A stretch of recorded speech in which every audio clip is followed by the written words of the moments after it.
खोर्धा जिलापाल कार्यालय सम्मुखें निखिल ओडिशा जीविका मिशन इसी सदस्यों विक्षोभ। सरकार सेमानंक दाबी उपरे कौनसी पदक्षेप नेउ नथिबारु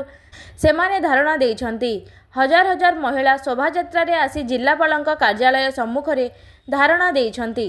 सरकार सेमानंकर पुनः नियुक्ति व्यवस्था बंद करने सहित सेमानंकु पुनः काम करने को सुजोग देबाकू दाबी करिसन्ति। दाबी पूर्ण न हेले आसंता 13 तारिख रे विधानसभा घेराव कराजिबो बोली कहिसन्ति। पुष्पांजलि जना निखिल ओडिशा जीविका मिशन इसी संघर राज्यर उपसभापति आज आम आंदोलन को ओल्लैबार कारण सरकार जहाँ निज निज भितर कथा रखी जो ब्लॉक को लेटर कर रिस्ट्रक्चरिंग करने से रिस्ट्रक्चरिंग भितर रखी जो मैंने कि आम भाग नहीं पारे जदि सरपंच मैंने पुनर्बार निर्वाचित हो पार्टी मैंने कहीं निर्वाचित हो पारे ना यहाँ मुख्य कारण ताकू से निज कथा को निज भितर रखु आ डिक्लेयर करूँ ना डिक्लेयर तो कले असुविधा कौन हम जोटा कि 2024 देखु आगू को देखू कि कौन कर मैंने समस्त बस चिंता करेंगे। प्रथम आम जी दफा आम दाबी रखी से दफा को आम बर्तमान सब भूली जाइए गोटे दफा आम रखीचु केवल रिस्ट्रक्चरिंग सरकार बंद करूँ स्थायी हमको दिंतु स्थायी बोली नुह जे आमको देवे मरीगला पिला छुआ देवे आम से स्थायी भागुचु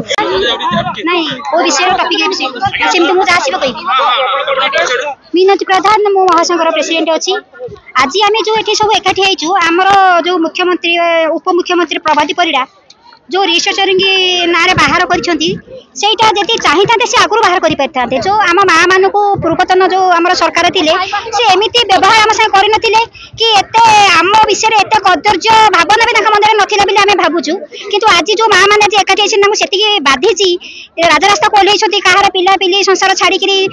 बर्तमान 30टा ब्लॉक भी माँ मैंने एकाठी होती केते दुखदायक केते दुखर जंत्रणा से ही केवल जानीपारे किंतु आम मैंने आज एकाठी आम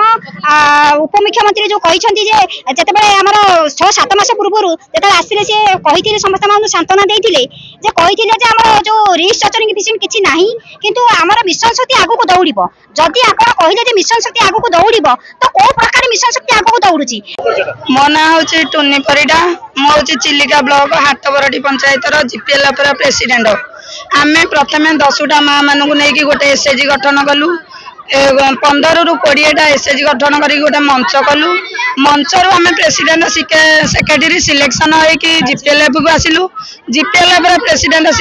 सेक्रेटरी सिलेक्शन होगी बीएलएफ को आसिलु बीएलएफ रु से डीएलएफ को आमर स्टेप बाय स्टेप जाउची किंतु आमर नियुक्ति है प्रथम कहीं रिस्ट्रक्चर बंद करा जाऊ प्रत्येक माँ मैंने जेहेतु बिना परिश्रम काम कर 10-15 वर्ष आसुले आज यह सरकार आसला बेलिका हठात उच्छेद करला बेली कहते आगामी सरकार जो थे माँ मानू के श्रृंखला रखी के शांति रखी